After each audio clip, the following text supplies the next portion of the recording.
Well, welcome everyone. I'm really excited to welcome Dr. Judith Samson-French today.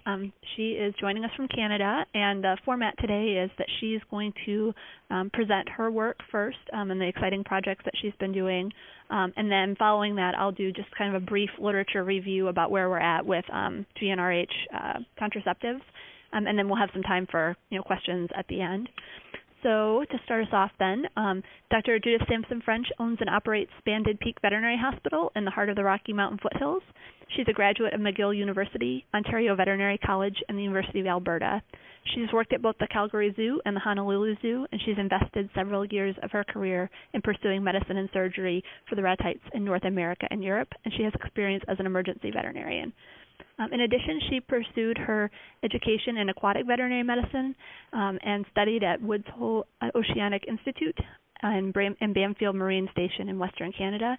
She's performed field work on green iguanas in Costa Rica and has included in her practice small ruminants, equine patients, and rehabilitation of sick and injured wildlife. She is currently leading a first-time trial project using contraceptive implants in unwanted dogs on First Nation reserve land to prevent the births of hundreds of thousands of dogs with no names. She's got 3 dogs, 6 donkeys, and no cats, and we are very pleased to welcome her today. Hello, everyone. Thank you very much for the introduction. I will go through a PowerPoint presentation to show you the work that we're achieving in the Rocky Mountains here and the First Nation people that we work with. If you have any questions along the way, please interrupt. I'd be very happy because I'm going to go over that relatively quickly. I'm French-Canadian, so if you're wondering what the accent is, don't let that distract you. My vet practice is in Bragg Creek, which is just outside of Calgary, and Calgary is just above Montana by a couple hours. I will use the word reserve here. This is a word we use in Canada to designate a community of First Nation residents or Aboriginals or Indigenous people. So the word reserves is used without prejudice. And I think in the U.S. you use the word reservation. Some of our First Nation people don't like the word reserve because it's too colonial, and other people do not like the word community because it is also too colonial and white. So I'm using that word without prejudice. So let's get started. So this is the use of contraceptive implants in free-roaming dogs. First, I'll do a couple of disclaimers. These are all the different sites that I am with. Dogs with No Names, Animal Aid Curacao have just started, and I just started something about welfare in animals as well. The disclaimer is all this research so far until last year has been financed by me and my husband personally. We have a pearl company. It's called Lotus Lines. And we do import metric tons of pearls into Canada and the U.S., and we have used the profits from that company to fund, and I've been able to buy a lot of the drugs, obviously, through my vet hospital and provide medical care at cost. So that's where a lot of the money has come from. There's a book, Dogs with No Names, that I have written last year. It has been well endorsed. Jane Goodall, with the Jane Goodall Institute, obviously working with the chimpanzees, has endorsed the books and many others. And all the profits from the books are going to the project. And also the newest book, 39 Ways We Feed a Dog with No Name for 3 days with the purchase of the book. So that's a disclaimer for where the money is coming from. So when we talk about free-ranging dog or free-roaming, I mean, this is one of the reserves we work with, and it is called Eden Valley, and it is actually a paradise on earth for us coming from the outside. I'm not sure about everybody living there or for the dogs, but free-roaming takes a different meaning when you look at this slide. This is the east end of the reserve. The dogs can roam for miles and miles, and the reserve, I mean, they can go 3 or 4 miles away and end up at another house. Problems on these reserves, obviously, for the dogs is we have a lot of predation in these settings. So we have cougar, bears, wolves, and coyotes, never mind cannibalism between the dogs as well. So where to find these dogs? There are no fenced backyards on our reserves here. The most fencing that you do see here is a cattle chute. So some of the residents will hold cattle and certainly horses, and those are about the only fenced area. They do not have sheds, garden sheds, garage, or anything like that. So the dogs are truly free roaming. So where do we find them? Well, most of them we look under decks to find them. So this is a couple of pups, and you see we've put pillows under the deck. Abandoned houses or houses that burn down, which is not uncommon there. This is an old ramp, a wheelchair access ramp. So the dogs will go under these structures to find shelter. Again, this one, there's a dog loo you can see on the bottom of the deck that the dogs will have access to. The way they pick up garbage on the reserve is different from us in the city, and they do not have, obviously, garbage cans. It's more the big containers, and furnitures do not fit very well in those containers, so couches and mattresses will be left outside, which is a great source of insulation for the dogs. Vehicles is a great place to find the dogs, abandoned vehicles, so the dogs in the summertime will go underneath to get shelter from the heat, and they will also go stay in abandoned cars, and actually a lot of the residents will add straw or hay in the cars for the dogs to stay warm. The other under decks as well, and you can see this resident here just added some straw for the dogs that happen to be there. This is from Labrador, which is way under the Arctic line, above what would be Maine and I guess Vermont, so in Labrador. So the dogs will seek shelter under the decks. And also for us to find litters when we're dealing with these dogs. I mean, truly these dogs will den. Dogs would do, or wolves here. So often we have to go in the forest, and that's where we will find litters of animals. So the feral and free roaming takes a different meaning. This is probably, in one of the reserves, this is probably our easiest source to find the dogs, and it is on these bins, these garbage bins. That's where the dogs go. When I first saw that initially, I thought the female had given birth into a big bin like that, and went and had a look.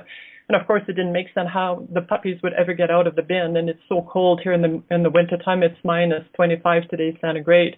So we go through the bins, and that's where the dogs also go through the bin, and that's a typical feeding ground.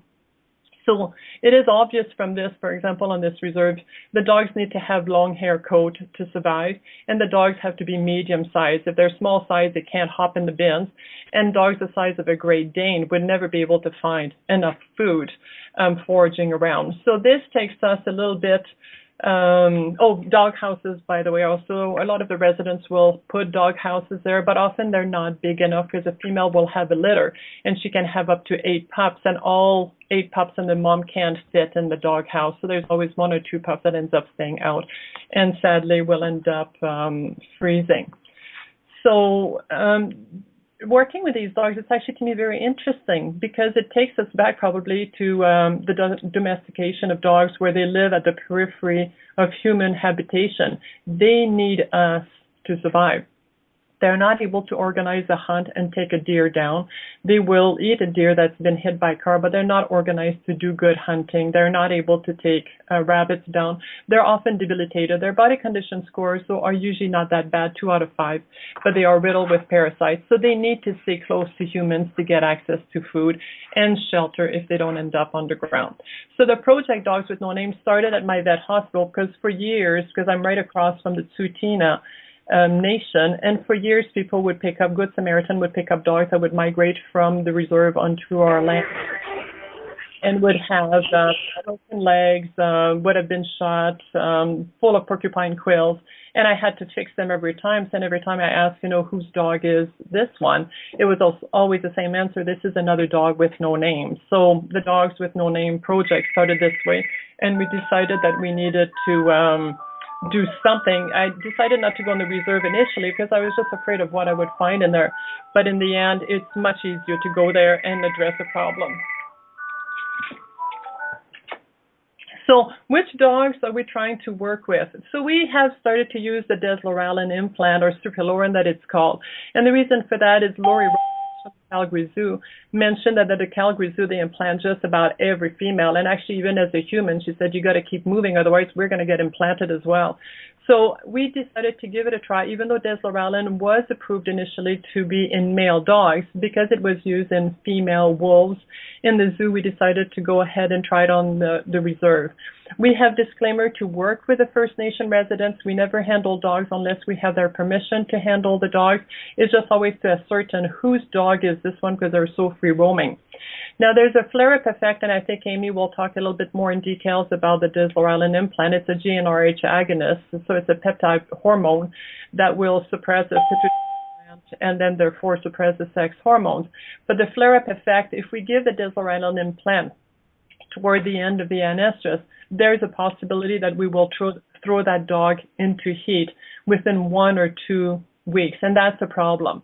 especially in the wintertime. So if we target dogs with quiescent uterus, so therefore it will be a female that is lactating, female that has just given birth, and dogs that are under 6 months of age, then we do not have to worry about the flare-up effect. So that, for example, this female here with pups, she got an implant, no problem. And we'll come back to there's a time of the year to do implants. We don't do it all year round. So this is the problem that we are trying to address. As you can see, there's a female husky on the left side of the screen, and on this picture you see only 6 males, but actually there were 10 males going after this female. Obviously, this is a huge welfare issue for that female who is bred nonstop around the clock for about a week. And when she's finished breeding nonstop for a week, that means she can't stop to eat or drink there just after her nonstop. Then the males will go find another female. And now this one, in the middle of the winter at -20, it's 40. Now she has to prepare and make 8 puppies.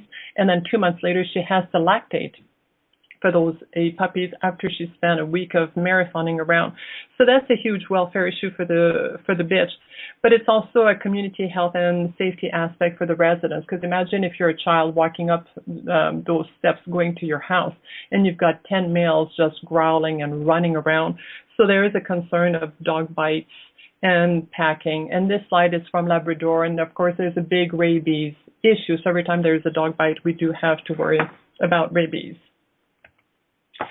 So the program here targets only female with a quiescent uterus. The time of the year that we're trying to address this is always in the spring and summer, mostly because we don't like getting cold either. But at least if we do throw these bitches into heat, then that means they will have a litter in the summertime when there is food and water available. Now, on these photos, you have to remember that from probably July and August on, unless there's a pond or there's no rivers on these reserves we're working with, so unless there's a big pond or a lake, there's absolutely no sources of water for those dogs. And as soon as the snow hit, whatever source of water they had has frozen, so they have to eat snow. So 10 cups of snow makes 1 cup of water. So if you're lactating for 8 puppies at -20, -40 in the winter time, you have to eat an awful lot of snow to be able to do the lactation, which is very important for us. So that means if we decide to implant a female, we prefer to do it in the springtime, spring and summer. So if we throw her into heat, at least she will have her pups in the summertime as well. But at least after the winter time, this is what we started to figure out over the last 4 or 5 years, is that we have huge mortality, obviously, over the winter time. So if we have 8 pups born in February, the odds are that coming into April, May, there would be only 1 pup left. And then if we play the odds 50-50, that pup may be a male or female, I have to implant only 1 female. If we did it in the summertime and she has 8 puppies, play the odds again, they start usually quite even, 4 males for females. Then that means in the summertime we would have to implant 5 females instead of 1 in April. So since I've self-financed this project, that had a huge impact as to when we're doing this. This argument to me should hold for when we do spay-neuter clinics. If we're going to do a spay-neuter clinic in the fall, my position on this is you might as well stay home, because then you're spaying 5 dogs instead of 1 if you had done it in the springtime, and that's quite important. Now, the other question that people are wondering is, well, is this welfare issue a problem for the First Nation people, or is it only for us? Why are they not dealing with the problem? This is, can be a whole discussion in itself, but yes, the residents there do care about animals. There's a whole spectrum, just as we do in our societies as well. Their spectrum of values and resources to deal with the problems are different, and their priorities are different, and you'll see at the end why I'm saying that. So our job in there is to come and get invited, which we have, and ask them, how can we help? A lot of rescue groups have gone onto these reserves and they just pull dogs left and right, and it doesn't help them. It makes them feel ashamed that, they're not doing a good job. And in their mind, to have free roaming dogs is a good idea, and to put them in fenced backyard is not a good idea. Some of these residents think that spaying and neutering and taking body organs out of a dog is altering the nature of a dog. And we see that in the Nordic countries as well. When you look at Sweden and Norway, they don't believe in surgical sterilization. So there's a whole spectrum of values that we have to respect. And I guess to me, the solution at the end, and that's why the implant meets our requirement, is that can we have a sustainable solution? Yes, we can, because we're able to communicate with these people one-on-one and mostly ask them the question, when you say you have too many dogs, what do you mean you have too many dogs? And that's the important issue. And like you saw the slide with the female with the eight or 10 males on her in pursuit, that is, as I'm finding out over and over, that's what they mean by too many dogs on the reserve. That creates packing of animals, and that creates dog fights, and that's where people are getting bitten. So if the females do not go into heat, then the reserve is quiet and they're happy. So they could have 500 dogs, and if the females do not go into heat, they will be perfectly happy. Or they could be only 100 dogs, but all the females are going into heat, and they would call that too many unwanted dogs. So here's the project. So we're going to get technical here for a minute. Is everybody following me, and does it all make sense so far? Yes. Hello? You're all good? Yep, that's great. Most of us are muted. We're all muted. Okay, sorry. Okay, so I'll keep going here. So this is the project as it is. So if you look at the slide from right to left, on the right side, you see that's the syringe that contains the implant. Then we use about 0.3 to 0.5 ml of Marcaine or lidocaine. We give a rabies vaccination to all of these dogs we're handling. They all get a microchip. And to me, this is the kicker in all of our projects when we do not permanently identify the dogs. And then in Labrador, we were also doing a bit of an MRSA study. We were trying to find out if the dogs were a carrier for MRSA because there was a problem with the population. And as it turned out, the dogs were not really the issue there. And we have a microchip reader. So all the dogs are microchipped because so many of these dogs look alike. There's a lot of inbreeding, obviously, going on the reserve. So when you have a female dog and she has a son, or 4 sons, if you like, but let's say several of them die, as soon as that son is 6 months of age, he'll turn and breed his mother right away. Or if there's other females, sisters in there will be a lot of incest going on. And I do question saying, oh, the reserve dogs are always very healthy and mixed breed. Well, maybe, but I think there's a lot of inbreeding going on. So the microchip is a given, and mostly because we give a rabies vaccine, and a lot of the reserves we have rabies issues. That's how we can at least help that situation in finding out if a dog has been properly vaccinated.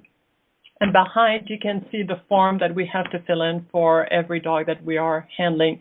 And there's an implant consent, so we do ask the people to participate in the program, and it is up to them. And we ask if we can take pictures of them and so on. The other thing as well is what we haven't done so far, and I think we will have to in the future, is to give distemper parvo vaccine.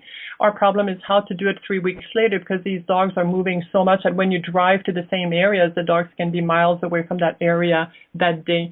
But especially flying in community of reserves, I mean, the parvo stays on the ground forever and ever and ever. And these dogs then always get hit with parvo. And the main issue for me is if we have invested so much energy in preventing a female from getting pregnant, we must also invest all that energy in preventing her from dying, because the moment she dies, she will be replaced by another female that is not contracepted.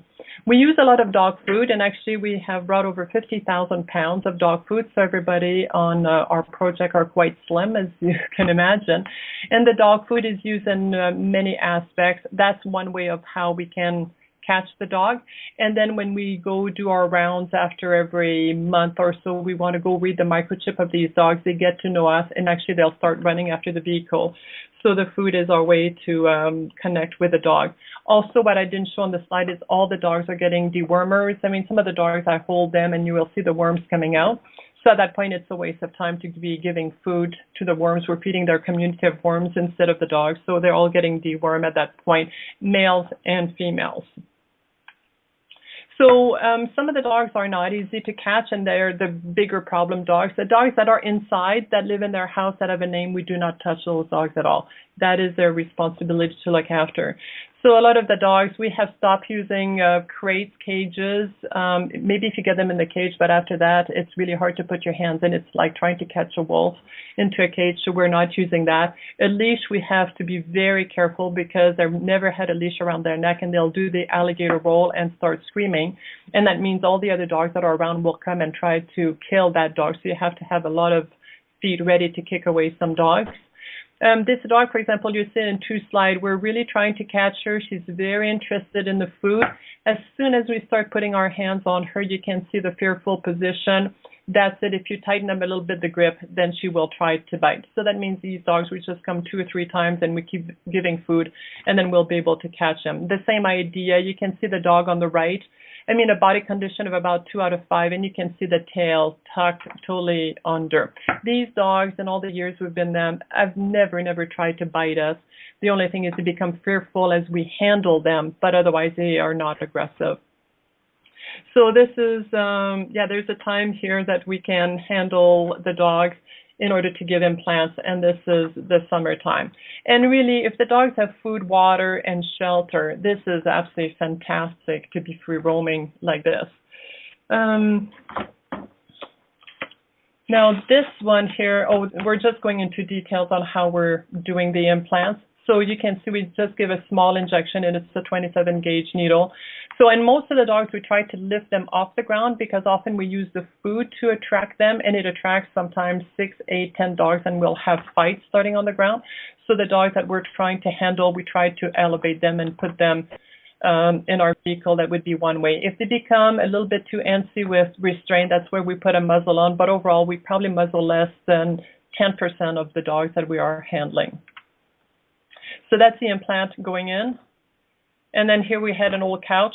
So we use the couch to get the dog off the ground and also protect our knees. It gets a little bit muddy out there. And the microchip will go in. We give a rabies vaccine. And then we read the microchips on all of them. And then the resident is also given the identity of the dog. And then every time we go on our rounds, we will try to read the microchip and keep the data. We also age the dog by looking in their mouth. And sometimes some dogs we can't age them because they're getting a little bit anxious. And these are dogs that we've never met, never seen before. And we put our hands straight into their mouth. So for some of them, it doesn't quite work, but the vast majority, we're able to do that. We try, if we can roll them on the ground like this female, that's great. Then we are able to look at their vulva and mammary glands. Otherwise, while we're holding them in the vehicle, we'll have a look at that. Interestingly enough, we can crawl into the dens. When these females have puppies, they are actually very tractable. And females we were not able to catch when they didn't have puppies, we will be able to come close to them when they have puppies. We can crawl under decks and into dens, and they've never, at first I was always a little bit concerned the female would come and attack, but never. It's almost like they're happy to see us, and they're in there looking like, please, can you help?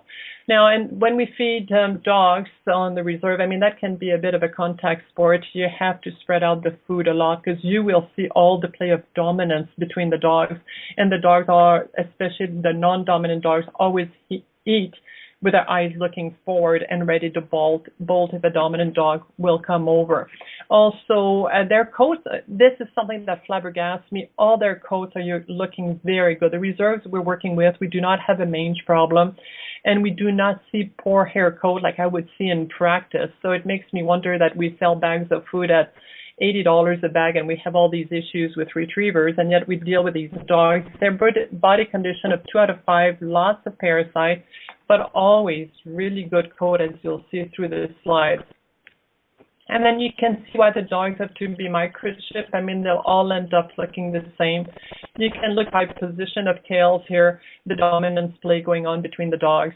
Again, microchips is absolutely needed because very often we're sure we take pictures of all these dogs and we're sure we got the right dog, and when we read the microchip, it doesn't have a microchip or it's the wrong microchip that we have on them. So always get low on the ground, we use the food, and then we try to make friends with them. This is the paperwork that we use to go over and over.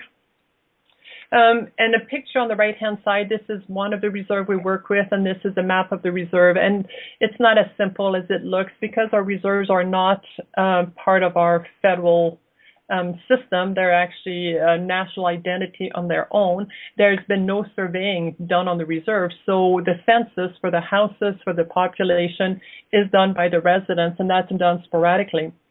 And all the road system is not the same as our road system, so there is no speed limit. There are no road signs in many cases. So it's quite hard to find houses. The maps are totally inaccurate, and they're based on where the trees are and so on. And we keep on the left-hand side, you can see our pictures that we rely on, and then we keep track of our information. And then every dog that we have handled, we will leave a note to the owner just to let them know what we have done and make them part of the program. People say, do you do anything with cats? No, the Desloratadine would work in cats, but cats are not a community health and safety aspect for the residents. And by and large, there's a very small population of cats on the reserve. And when we see cats, we're absolutely delighted, because that means the dogs are being fed. If the dogs are not being fed, there will be no cats around. Life is tough for cats. We do bring dewormers for them, and we do also feed them, but beyond that, they are not in the program. So this is the food that we use to approach the dogs. Our van is always packed. Now, we can provide the food, but really what these dogs really need, and we wish we could provide, is water. So every time we're at a house, we will fill up whatever containers that we see, because they may have to travel miles to find a free flow source of water, and that's hard for a female that is lactating with her pup. And that brings the effect as well that people say male dogs are more aggressive and need to be neutered.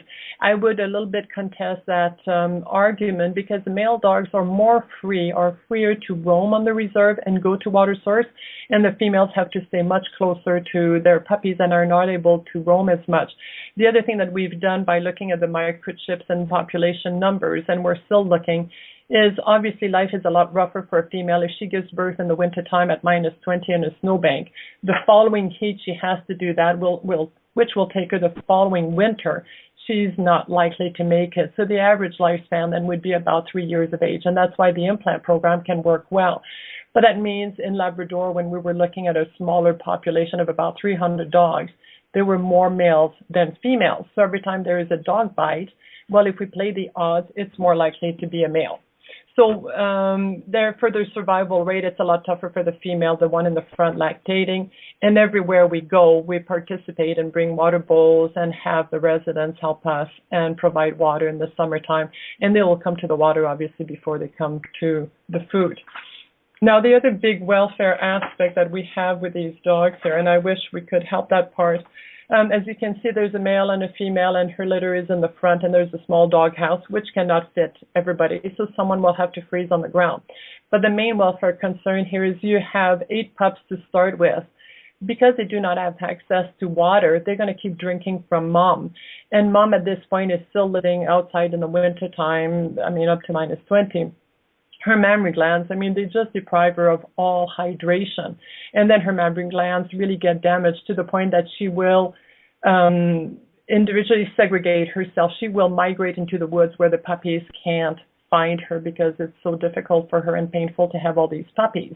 And then after these puppies have reached 6 to 8 weeks of age and she has done everything for them to survive, they now become her biggest competitor. Now these 6 to 8 puppies are coming to 8 weeks and on, and they are starting to look for food. So not only she provided their food and water for 8 weeks, but now she has to compete with them, which is such a difficult thing for her. So again, the major problem, as we can see it on the reserve, is if you look at 1 female and 10 males, what are our options? If we shut down 1 female, we have calmed everything down around the reserve, or do we go after 10 males? And often the 10 males that you see there, when we do a spay-neuter clinic, these are not the males that are brought to a spay-neuter clinic, because they're actually hard to catch. They've never been on a leash. So often people will bring owned animals to a spay-neuter clinic or indoors one, but not the outdoor one. So these ones continue to be part of the problem. So do we neuter 10 males, or do we go after 1 female? So these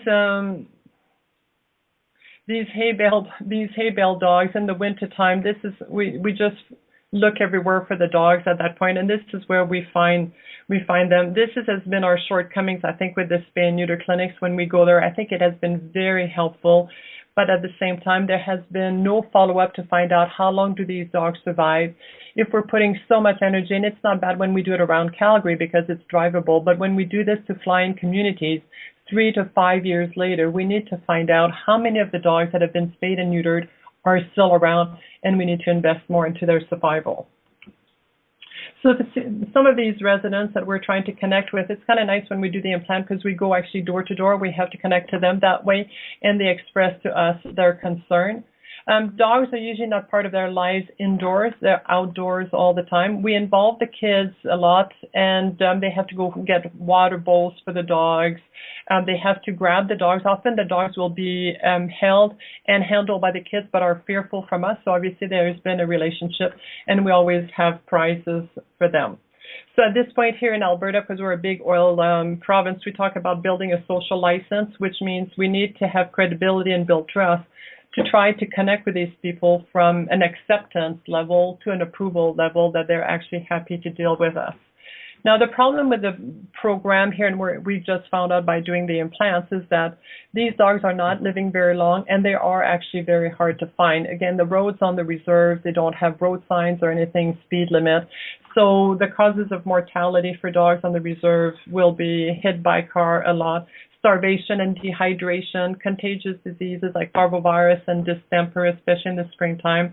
Cannibalism, parasitism, abandonment. Often when they move from one house to another, these dogs have never been on a leash, never been in a vehicle. They're not able to grab the dog to put in a vehicle, so they'll move to another house and the dogs will be left behind. And one of the problems, this is Alex, my technician, one of the problems is trying not to bring every dog home with us as well. It's hard to just implant and then walk away from them.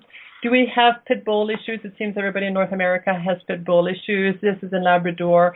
And yes and no, the Pitbull issue is not very big. Obviously, the dogs are short hair and do not survive well. This resident here did not realize that the logging chain was too big for the dog and was very happy to put a smaller chain. This dog had already killed a caribou, so left it on a chain, because if you let it loose, it would go and kill caribou around. Also, the dog would like to go pick up fights with other dogs. So there's issues, for example, in Labrador. The problem is maybe a lot of the dogs should all be tied up or all free roaming, but to tie a female that goes into heat and have a bunch of males not tied up creates a lot of problem, or some of the dogs are submissive and the dominant ones are not always tied up. So that's a bit of a problem that we have. Now, an interesting thing is I was working in the island of Curacao with the street dogs there, and the interesting thing is there are no pit bulls in Curacao, and they did a BSL law in Curacao, and for the last 5 years have dealt with that, and absolutely no pit bull on the street dogs. So to me, this is a social problem, what we're dealing with, and not really a breed problem. So this puppy here, you can see the big belly. Obviously, we have lots of parasites. That's why we do deworming. And the main issue of all of this, working with all the different reserves, and I wish I could deal with more of them, is that we cannot generalize. I mean, from house to house, there are different issues. And from one area of the reserve to another, there are different issues, depending who the matriarch. Often these houses are multi-generational. So if the grandmother believes in a certain way of dealing with things, that's how that whole family will follow it. So there is no generalization to be made. Also, another important point, when we were working in Labrador, we were working with the Innu there. It's a population of 1,700 people with only 20 elders. That means 75% of the population is under 21. That means they're babies having babies. So, and as you go north in latitude, the rate of literacy drops as well quite drastically. So when we're concerned about animal welfare, we can see that those may not be their concerns. So because of the literacy rate, this is, for example, a pamphlet that was put together by Canine Action Project when we're dealing with the people, and they're happy to get that, but not too many words is also helpful. And also a lot of them speak different dialects. Now, this is some of the pamphlets that we collect when we go in the reserve. So as you can see, there are some social problems, and to help animals may be our priority, but maybe it is not theirs, and we lose credibility if we are insensitive to that. This is from grade 3 and 4, and if you have children, you probably see that your children do not draw these kind of drawings. So we have to be sensitive to all what goes on as their issues. So this is about the dogs with no names. That's a project in a nutshell. And we have to look forward. Where are we going with this? Well, we're starting, as I said, a project in Curacao, and it involves two components. We're going to try to deal with the dog overpopulation, the street dogs. It's a tourism problem as well. And we're also looking, with the help of Dr. Julie Levy, we're looking to see if we can bring Gonacon. You can see these cats have been part of a spay-neuter clinic. the right tip of the ear of the black cat and the right cat has been affected, but the programs are not followed through very well. And wherever we work, we need to connect with a person locally to make the program work. And for those, we have been quite successful, and it has been fun. If you'd like to see more details, we have a couple videos of Dogs with No Names on how we do it with the e-news and how we do the implant. And that's it. Thank you very much. I'm going to pass this to Amie now. Thank you very much. Let's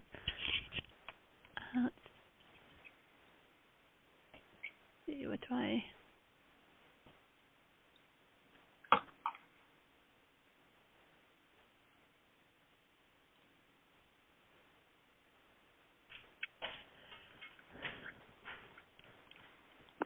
Amie, do you see request control? I did. I just clicked it. I'll click it again here. And then Judith, can you give her control? And where from? Can I close my screen? Sure. Close your screen, and then you should. You can see stop sharing. I see. I press accept. Does that work? That hopefully will work. I have a note now saying I'm in control of the shared screen. Oh, actually, that's the wrong thing. Judith, can you stop sharing? I'm going to get out of the screen completely. How's that? There you go. Now you can, Amie, you should be able to select. There you go.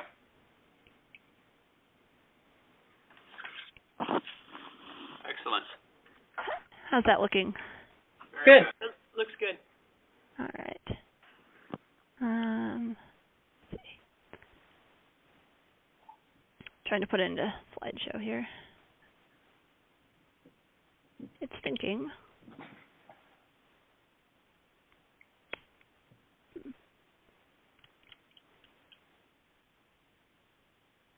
How's that looking? Is the slideshow mode showing up for you? Yeah. Okay. So I'm just going to briefly run through just a few slides that summarize kind of where we're at with some of the GnRH contraceptive options. And this is just meant to be a real brief overview, and then we'll have some time to be able to discuss and ask Dr. Judith some questions. So just as a kind of overview about what our challenges are with immunocontraceptives and even just contraceptive options in general, certainly one of the biggest ones that we're facing is cost, especially when the cost is so significant on the developmental side, but then to compare that with what the cost of our surgical sterilization options would be. Unfortunately, I'm not really addressing that component of it in these slides. I just wanted to mention that, of course, that's one of the big driving issues that we're facing. The safety relating to both these products in animals, but also in the humans that are handling them, has been a major consideration, particularly because we're talking about contraceptives, and so the concern over humans that are administering them is pretty significant. The practicality, since many of these, especially in the developmental stages, many of these contraceptives have to require multiple administrations, and so the practicality of that in field work has certainly been a challenge. Certainly, ideally, we want something that can be given once rather than something that's going to be needed to be repeated over several days or weeks. So reliability and efficacy, certainly seeing how effective this is in terms of the number of animals that receive the contraceptive that are actually not producing litters, and then the duration that lasts for. There's been such a huge variability with these products in establishing how long they're going to last in the field and then making a decision about whether that duration of efficacy is enough. Of course, it doesn't have to be lifelong in order to be effective, especially in these areas where the animal's lifespan, unfortunately, may be shorter, but it certainly has to make sense in comparison with the rate of reproduction. And then availability and storage of these products, especially because we often need them to be administered in pretty remote field conditions. So with those kinds of thoughts in mind, many of which I'm not really addressing on the following slides, but that's kind of a backdrop to the challenges that we've faced in developing these products for field work over the years, and the reason why we're still so reliant oftentimes on surgical sterilization is because of these limitations. So the focus today and what we're talking about is on gonadotropin-releasing hormone products, and the focus of that specifically for females. So this is a really promising area of development for contraception in the field for a number of reasons that we'll kind of run through here. So in the body, with native GnRH peptides, they're emitted from the brain, and the real key here is that because they're pulsatile in the body, this is the key to why we're able to utilize these products. So, typically the brain will release them in pulses. There are receptors in the pituitary that then receive those pulses, and that generates production of luteinizing hormone and follicle-stimulating hormone. And then those are the hormones that are go on to control the estrous cycle. Those are key in males as well, but the bottom line here is that it's the pulsatile nature of GnRH release that is key. So in these products, so how we can benefit from that is by using agonists that mimic that effect. But when we continuously deliver a constant stream of that of these GnRH analogs, they suppress effects because the receptors are only set up to take them in pulses, and so when the flow of these hormones is continuous, it removes that pulsatile effect, and the effect of GnRH goes away, and so that then reduces the activity of LH and FSH. So this is really interesting because it's effective in both males and females. It's effective across mammal species because the GnRH hormone is conserved, sequence is conserved across mammalian species.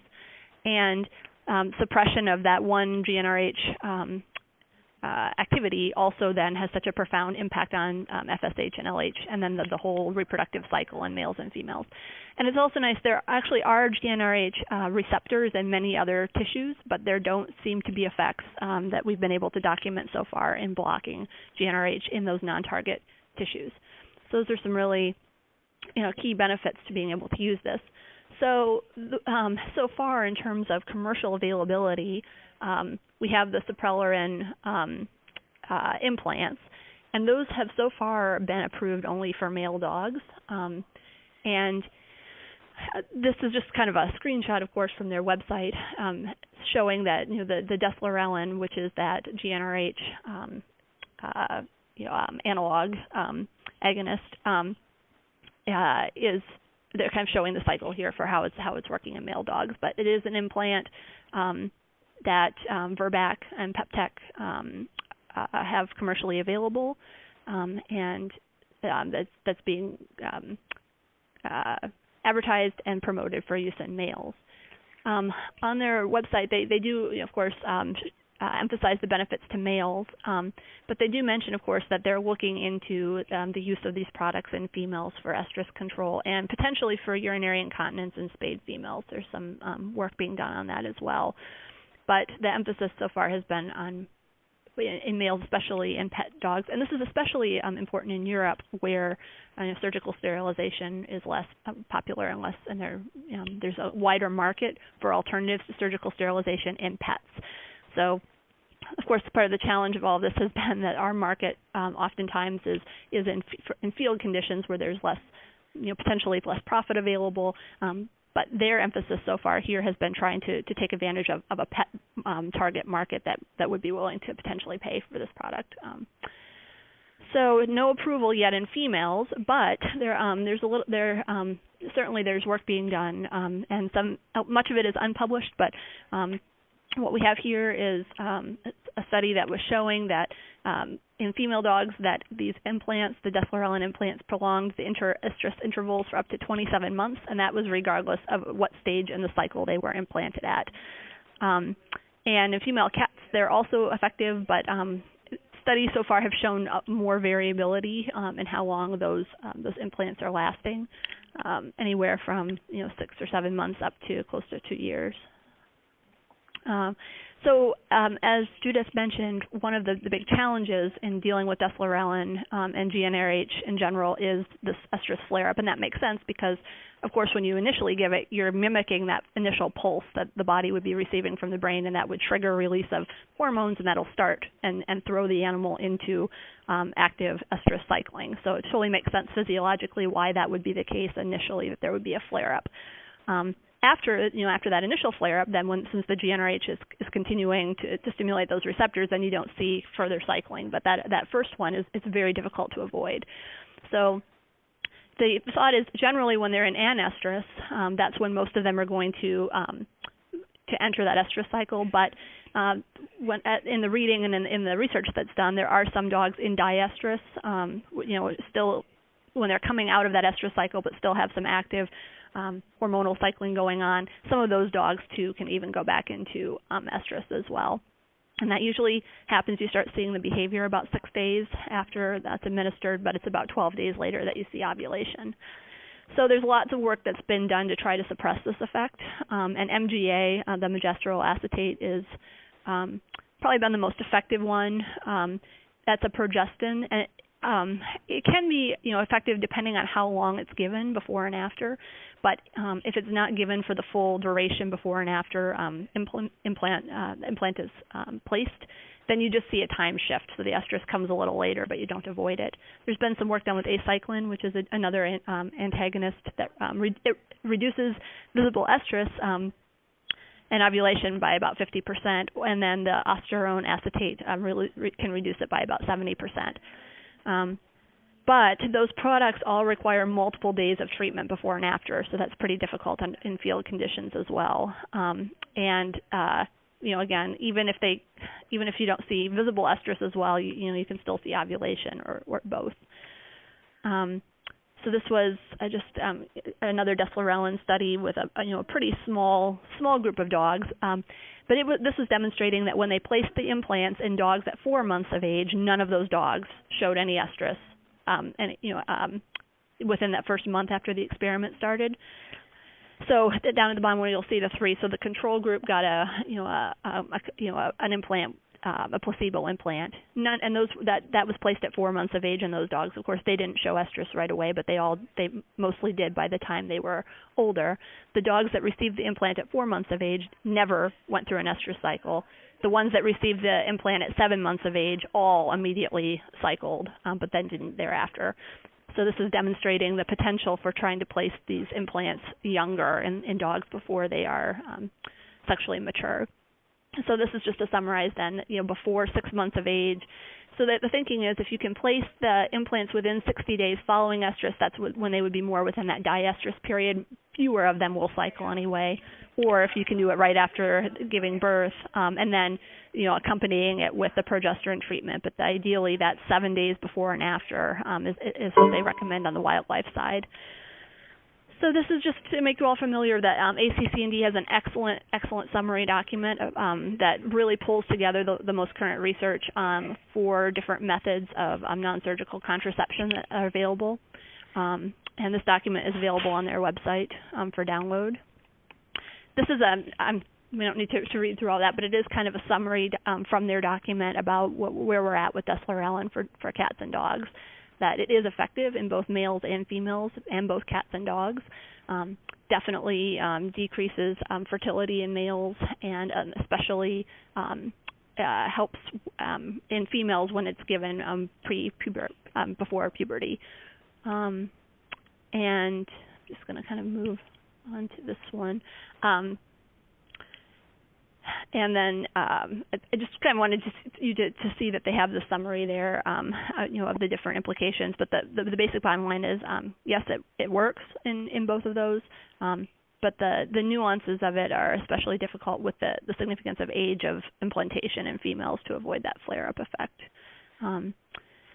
So this is also from their document, a summary of advantages and disadvantages for this is just for GnRH agonists in general. It's not just the deslorelin, but it's effective. but this advantage that could be a disadvantage as well. It is reversible. So when these drugs are discontinued or wear off, the animals do start cycling again, and they do have to be repeated. It's not a lifetime protection for sure. So just to mention that there are some other GnRH agonists out there. There's Gonazin, and that's a European product that delays puberty in dogs. And this one seems to potentially in dogs have a shorter window of duration, although some of the studies may just not have been carried out far enough. But cats do show some promise as well. So there is a lot of work being done with vaccines as well. And it's focused especially on the dog side and trying to combine vaccines with rabies control efforts. And so they have demonstrated that you can give these vaccines concurrently and they're still effective. Certainly there's showing a lot of really promising work in cats as well. The downside is the immune response can be inconsistent, and we're still struggling with whether what window we need to think about for boostering these vaccines. But especially difficult has been the unpredictability of the immune response in these animals. So that was just a real brief kind of quick overview, but I wanted to leave time for us to be able to ask Judith questions and to be able to discuss this more. And we just really appreciate Judith's time today, and this is a really exciting topic. So definitely want to hear your questions and thoughts. Well done.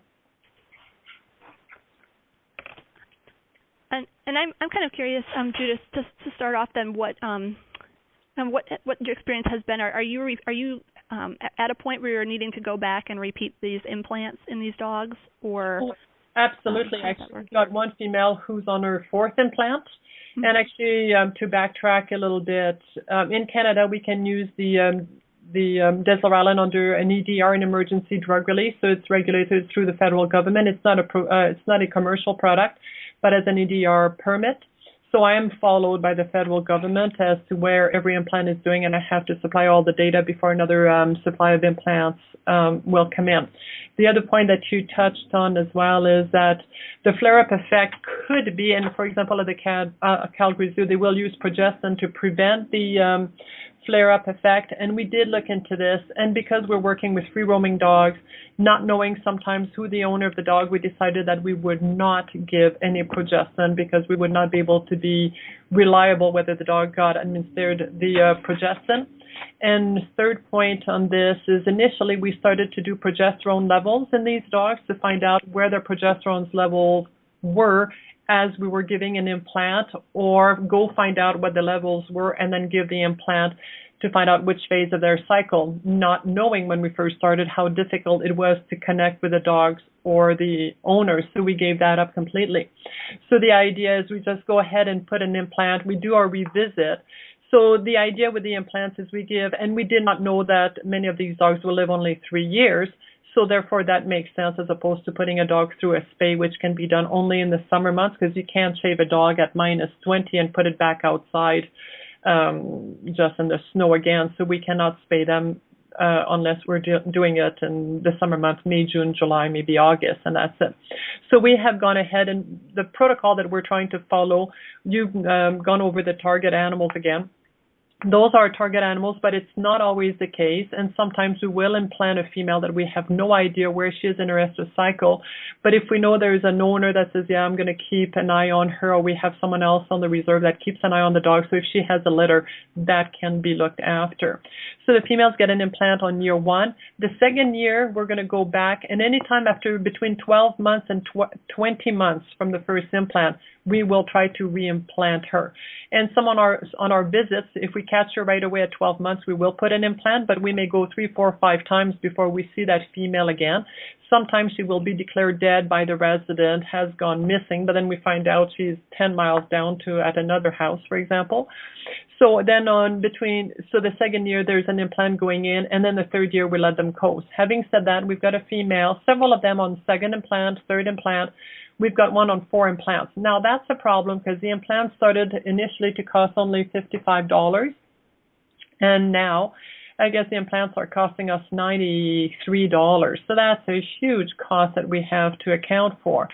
So to me, the idea would be to get the female gets an implant 1 year, the second year, depending what body condition that female is, and she has shown that she's able to survive, that she's looked after or is able to survive on her own, a second implant goes in at the most, and after that, the recommendation is to get her spayed. The idea is not to keep putting implants into those dogs. So it's a combination, it's a solution between the two, is implant and then spay, or implant, and then spay once they have shown their ability to survive. Does that help? Yes, absolutely. And how do you, other than the microchip, is there any other identification that this is a dog that you've handled before? No, we can't. They're long-haired dog. We were looking at all sorts of things like branding, freeze brand, and so on. I mean, then we need to go into sedation, which is very difficult because of their body condition. They're lean dogs. I've tried to do sedation in these dogs. It doesn't work, and then you have to worry that they'll run off and then be eaten by a cougar or wolf. So, no, the microchip is the only thing. I know the ACCD is working on a visual to put on these dogs, on the ears, for example. Guaranteed on these reserve dogs, the aggression between the dogs, they're going to shred their ears, so we would not be able to do a visual. Now, with the street dogs in Curacao, we went around, we talked to everybody, went to the hospital to find out the history of dog bites, talked to people bites, also dog bites, fighting between dogs, talk to the federal vets, and dog infighting and aggression, for example, on the island of Curacao doesn't seem to be a big problem. And I suspect because the dogs are so feeble there, because they have heartworm, they have tick fever, they have the 2 types of mange fleas, and also ticks on the body, parvovirus, on and on. I think the dogs there are too feeble to really do a lot of running around and do a lot of aggression. So a visual there for the street dogs, and they're short hair, obviously, in tropical countries you don't have long hair dogs. So visual would work there. On the reserve, I would be very doubtful any visual would hold on their body.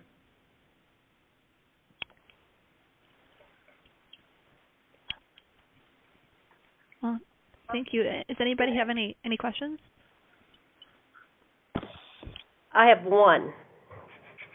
Yes. Hi, this is Cinda Crawford at UF. Did I understand you correctly, Judith, when you said that you're now starting to administer the parvo vaccine also, in addition to the rabies and the implant? We haven't done that yet, because we're trying to figure out how we can get these dogs for second boosters at 3 to 4 weeks.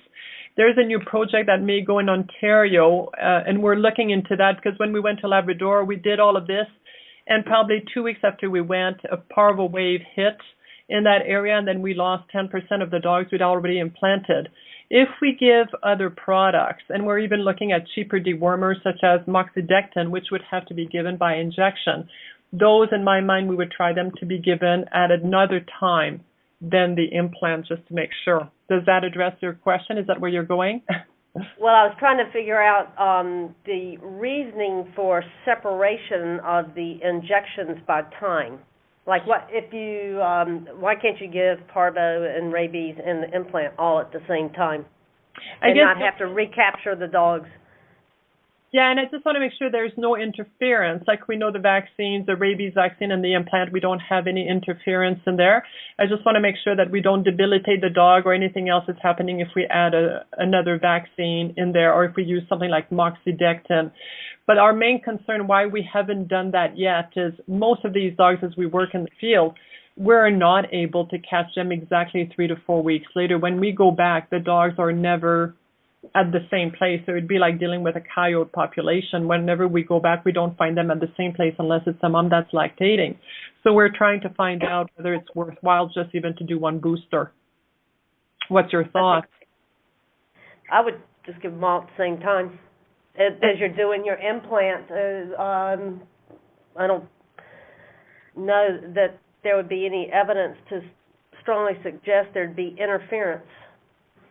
And I suspect, at least with your dogs that are over 16 weeks of age, that one vaccine will be more than enough it'll be enough, won't be more than enough, to immunize them very effectively. You don't need that booster. At least some of them, most of them. Yeah, and that's why we could give the implants, we could start at 2 months of age if we wanted, but also what we're observing is the mortality between 2 and 4 months of age is huge. mostly even from exposure to the elements. Like even if there's a dog house, there's always a few puppies that can't fit in a dog house, and we cannot predict which ones won't. So we have huge mortality until 4 months of age. But that's what we're looking at, because every time we lose a contraceptive female, she is being replaced by a fertile female, and that's a big aspect. Mm-hmm. So I appreciate your input on that.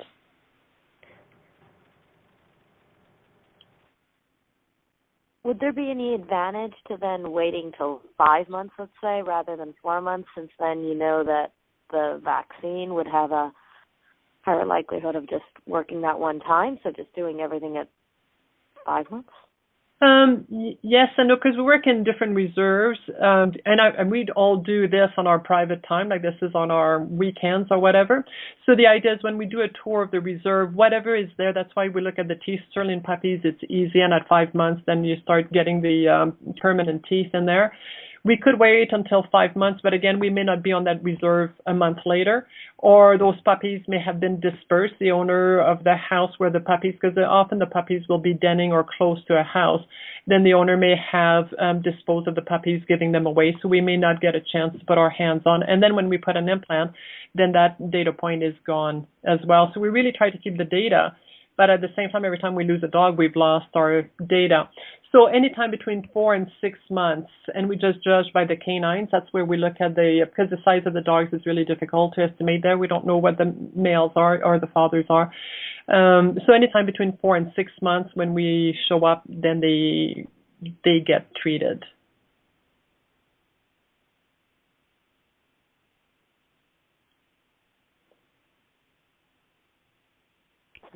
And you're in the process of publishing some data then that you're collecting? Yes, and we have already started, and I'm trying to put this for the Canadian Vet Journal. The only thing is some of these dogs that have been declared dead because we haven't seen them for a year, usually between 6 months and a year, depending on what the residents have said. And if we haven't done another sighting of them, we declare them dead.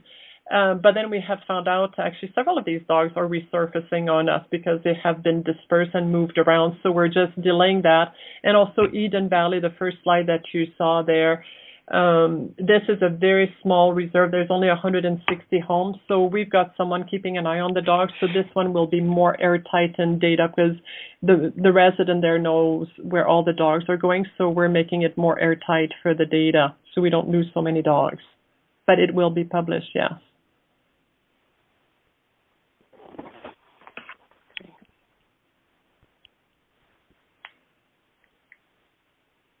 And at this point, you're just implanting the females. So if you're finding males or if you're capturing them, you're just re-releasing them at this point, then. Yes, and we've done two things. When we worked in Eastern Canada, where rabies is very prevalent, we were doing a dog registry. So when we were working with the band, we were doing a full dog registry for the band, and all the dogs were incorporated into the program, except the males did not get an implant because it is a lot harder to find out the predictability of the implant and how quickly it's going to suppress sperm production and on and on. So we purposefully go in because we have too many unwanted dogs on the reserve. So the idea is to provide a pregnant pause and decrease the number of dogs right away. So we deal only with implants in females so that right away we don't have females going into heat and causing chaos. And two, the males do not contribute because even if you have 1,000 dogs, probably Sutina that's next to me here probably has 1,000 roaming dogs on the reserve. And if there are more males than females, obviously. So even if you end up neutering or contracepting 200 males, we will not have affected at all for population management control. There will be no impact. So the idea to me in year 1 and 2, if the residents want to see things calming down really quickly, so dog fights, dog packing, dog biting, and so on, the idea is to take that number down very quickly, and then after that, start addressing the male. And then if we want to do spay and neuter clinics, to me it makes sense. But to start with a spay and neuter clinics when there are too many unwanted dogs, I think we're losing a lot of resources by dealing with the males to start with. That's my opinion. But I'm happy to hear other sides on that.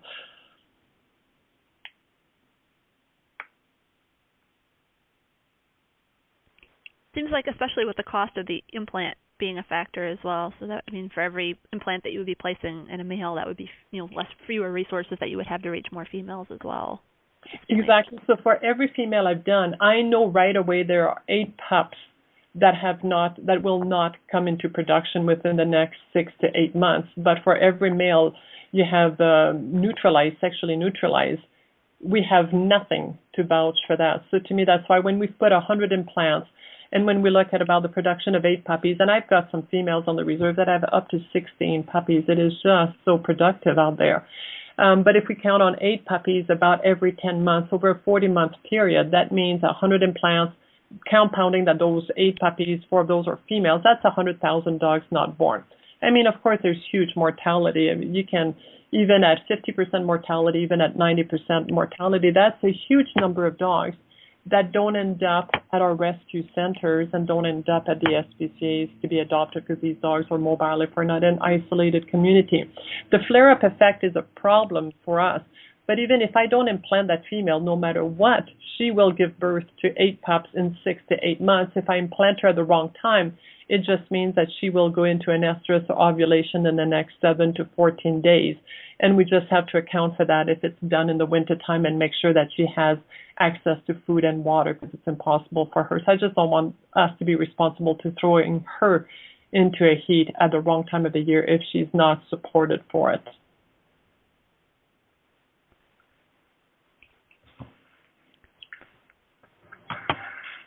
What about using...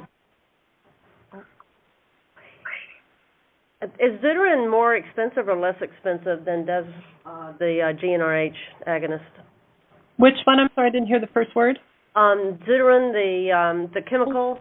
Yes, Deuteron is not available for us in Canada yet. Concern for me with Deuteron, and the reason I'm not advocating it on the reserve, is the main problem when we talk to the residents, the too many unwanted dog problem on the reserve is the males chasing the female for 1 week relentlessly, and you can imagine all the females in heat.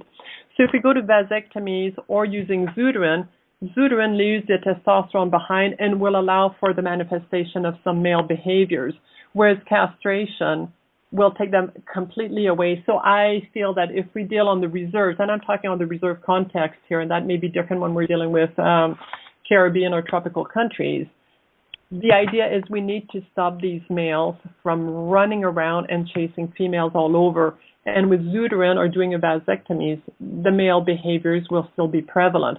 Probably the problem in Curacao, for example, if we consider there's TVDs, the transmissible venereal tumors, and that can still happen because the male will still be mounting.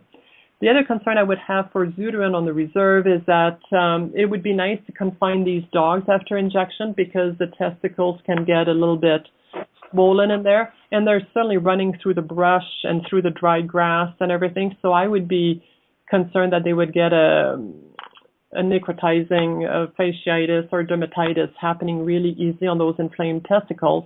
And often we wouldn't be able to give them painkillers because, again, there's no garden sheds, there's no grass to hold them confined.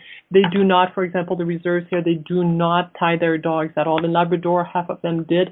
Here they don't tie the dogs at all. So I don't think that Deuteron would be the right answer for us the way I see it. And I'm happy to hear other points of view on that.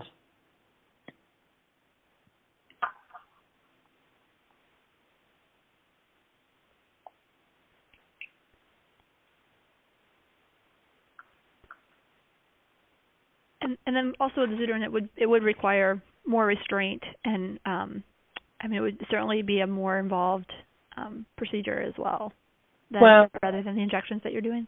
Well, and that's a good point because a lot of these dogs are not easily restrained. A lot of them are feral. And again, when you find them into a den even at 2 to 4 months of age, it can be hard to handle. They can be hard to catch. You run away from humans. They scream, which means that the dogs are coming in to do more attack mode.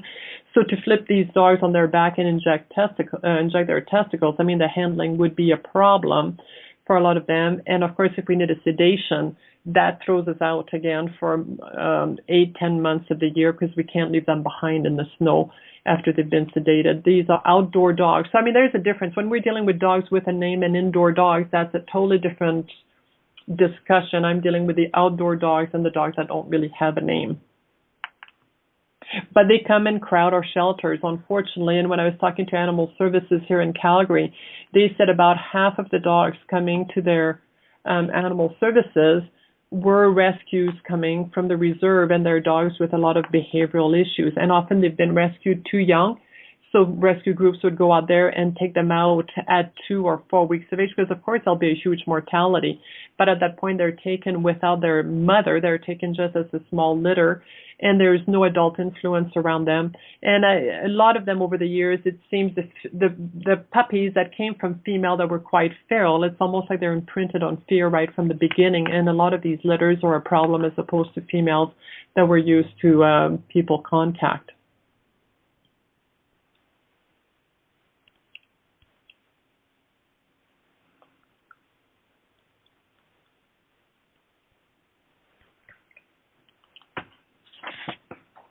Are there any other questions for Judith?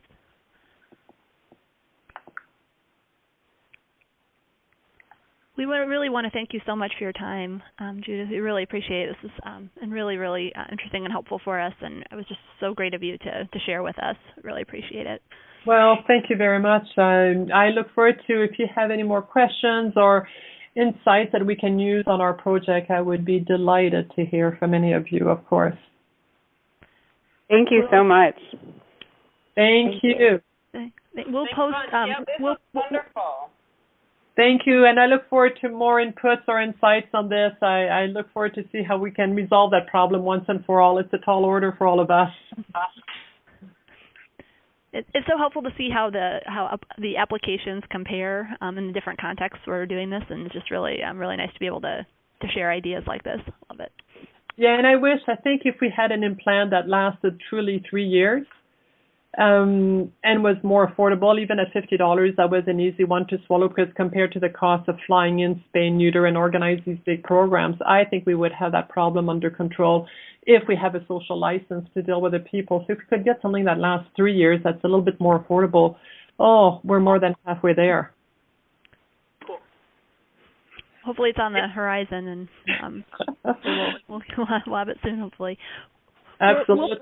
We'll post these PowerPoints, or we'll share them with Michael, and hopefully everybody can have access to them then.